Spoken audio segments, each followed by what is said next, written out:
Hello, how in the world are you? Hope you're still doing great. We're going to deal with step 2 at this particular time. Came to believe that a power greater than ourselves could restore us to sanity. When I first came around and started hearing about the steps, I remember reading a book where it said, first we came, then we came to, then we came to believe. In other words, I had to come around people who had the information. That was the first start. I had to actually be around it and hear it. First I came, not necessarily believing, not necessarily understanding, actually not necessarily wanting to be there because I was forced to be there by other agencies. So first I came reluctantly, but I came. Then I came to, it sparked my interest. I started understanding some things. I actually started to believe that the people telling stories were telling the truth. I came to, I woke up. And then gradually I came to believe.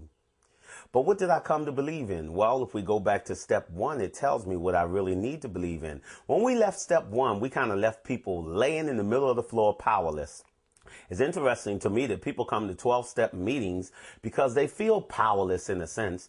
They come to meetings because their life is unmanageable. They come for help. And when they come to us for help, the first thing we tell them is that you can't help yourself and we can't help you either. I mean, that's kind of strange. I mean, we leave them laying in the middle of the floor. The first thing we tell them is that you are powerless. Your willpower will not help you in this instant. A friend of mine used to say, if you have a diarrhea and you just try to use your willpower against diarrhea, see if it works. If you have cancer, I know and understand that faith and willpower may help you to live longer, but willpower is not the cure to cancer. If you have diabetes, well, willpower may be used to help you in some instances, but willpower is not the cure to diabetes. Willpower will not help you to overcome certain diseases. And it's the same way with addictions. Willpower is not your cure-all. As a matter of fact, that's one of the things we want to do. We want to strip you from believing in the fact that you have the power to handle the situation. So now we have you laying in the middle of the floor saying you're powerless. Well, anything that's powerless, I think needs what? Power. It needs power. And so you may have, let's say, a television, a computer, a radio, perfectly workable, new, maybe the best model ever made. But it does you no good unless it's connected into some power. It doesn't matter what it is. It has to receive power from outside of itself. Once it receives power from outside of itself, it can work the way it was originally created to work. And so we left with the first step saying we're powerless. The second step says we know where you can find power. We know where you can find power. And so just come. If you come, you'll come to believe. Come to believe in the power greater than yourself. Now, we're not telling you who or what or how the power operates or what the power is, but if you come, you'll come to believe in a power greater than yourself. Somehow this power is outside of me. I've tried all I know. My willpower can't handle it. But if I come and hear the information, I can come to believe in a power greater than myself. Of course, some people say that's their rooms. When they go into the room, they know that those people collectively have a power that they don't have individually. That's the power of community. And when we come into community, we can often do things we can't do alone. And so when we come into community, they have more intellectual power than I have by myself. They have more physical power than I have by myself. They have more spiritual power than I have by myself. So some people say just come to believe that a power greater than yourself could actually be a home group, could actually be a community of faith, could actually be anything greater than you outside of yourself. Come to believe in a power greater than myself. And that's what I had to do because I have no power. If I'm disconnected from power, I have to be connected to power. That's what the second step is saying to me. We're not telling you what power you have to have. We're not telling you how you have to be connected to it. We're just saying that if you come, you may receive the grace of believing in a power greater than yourself. But then it turns around and says that power greater than yourself can restore you to sanity. Now they're really trying to get to me. They done threw me in the middle of the floor. They done told me that I'm powerless. Now they're sneaking up the backside of the mountain and they're going to try to tell me that I'm insane. Can restore me to sanity. Well, the truth of the matter is, well, some addictions in the DSM-4 are seen as mental disorders. Chemical dependency, alcoholism, they are mental disorders according to the DSM-4 psychological Bible. They don't know everything, but before that was even written, AA and NA was saying we need to be restored to sanity. They're saying something about the way we think. Now, when I first came around, I thought that the insanity was, let's say, stealing money from my child, cussing my wife out, sneaking into places where I could be killed any moment, being around people that I would not otherwise be around, hanging around lower companions, as they say. I thought the insanity was the things I did when I was in my addictive behavior. When I was in my addiction, I did insane things.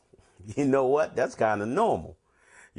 That's kind of normal. If you take, I remember Father Martin said, if you take an old lady and put her under ether in the operating room, she may begin to babble all kinds of things.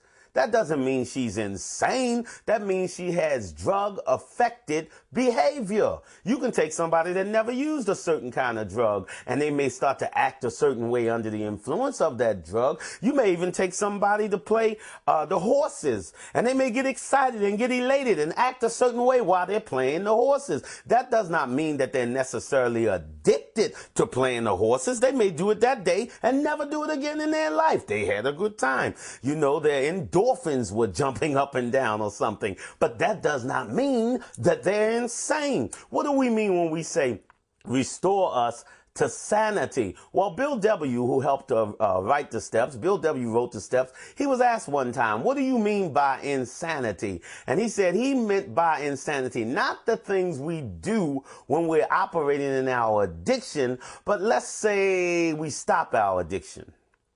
And we got ourselves another nice job, and we're starting to make some good friends, and things are going well. Now my spouse begins to start believing in me again. My children are calling me daddy. They're not afraid to come up on my lap. I'm no longer going to the seedy side of town. Everything's going great. It's a hunky-dory time. Zippity-doo-dah day. I mean, everything is great. Everything is fancy. Everything is nice. I'm just having me a great time. And in the midst of this great time, I say, woo, I think I'll go have a drink. I think I'll go snort some heroin. I think I'll go play the numbers. I think I'll go mess with a prostitute. I think I'll go overeat.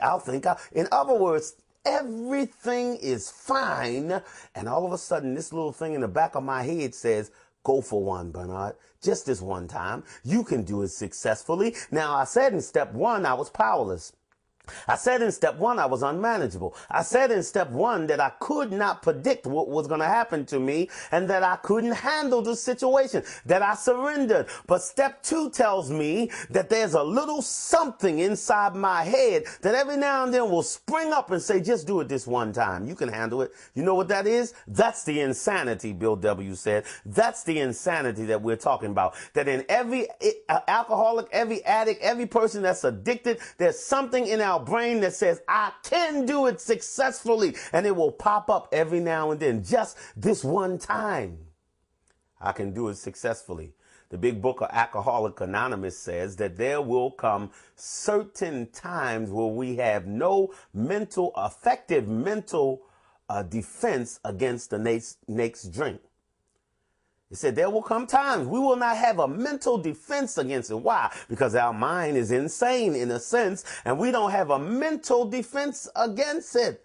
That's why we came to believe that a power outside of our mental defenses, greater than ourselves, could restore us to sanity. The sanity I need to be restored to, I need I need a power greater than me, whether it's going to the groups and hearing from them all the time or whatever. I need a power greater than me from outside of me to some kind of way begin to renew my mind. So some kind of way begin to reshape my mind and change my mind so that my mind rids itself of the insane thought that one day I'm going to be able to indulge in this addictive behavior successfully.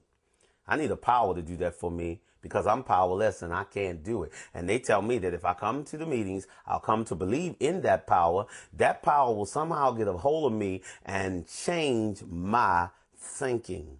One of the most misunderstood words today, I believe, is the word believe. Came to believe that a power greater than ourselves. Unfortunately, many people say they believe in things that really have no impact on their life. A friend of mine says that's practical atheism. You know, I deal with a lot of alcoholics and addicts, and a lot of times they tell me that they have a strong belief in a higher power. They say they believe in God. I say, you believe in God while you were smoking the pipe? I believed in God. They say they believe in God while they're doing all kinds of things that they really don't want to do and that's offending their family, but they say they believe in God. I think a lot of us, because of our religious training, have been taught that belief has to do with creeds. We've been taught that belief has to do with doctrine, but we haven't been taught that belief has to do with our lifestyle, where the rubber hits the road. In other words, as we heard, somebody said faith without works is dead. It's not real faith. It's not real faith. In other words, if you believe that a bear was coming at you right now, you honestly believe that you have a mental illness and a bear is coming after you, you're going to do something about it. If you believe that your spouse right now is in a hotel room with somebody else and you love your spouse and care about your spouse, you're going to try to do something about it. If you believe, you actually believe that we're going to have something like Hurricane Katrina come right now and it's coming our way, you're going to do whatever you can about it. You're not just going to say, I have a mental assent to it. It's going to force you towards action. And that's the point I'm trying to make. When we really believe something, it impacts our life. We're not into practical atheism, where we say, yeah, I believe, but it means nothing practical to me in my life. When you really believe, it forces you towards action. I came to believe. Belief to me means a reliance upon. It means to trust in. Instead of me just saying I have faith, I actually trust in this higher power to restore me to sanity. I believe that this higher power will do for me what I cannot do for myself. I am relying on it every day, one day at a time. Sort of like you heard the old story, the children of Israel each day had to go out to receive manna. They couldn't collect more manna than they needed because it would spoil. But every day they had to depend on another power to supply their daily bread, as we say, our daily bread. Well, every day I have to rely on and depend on a power greater than myself, helping me to think in a sane way.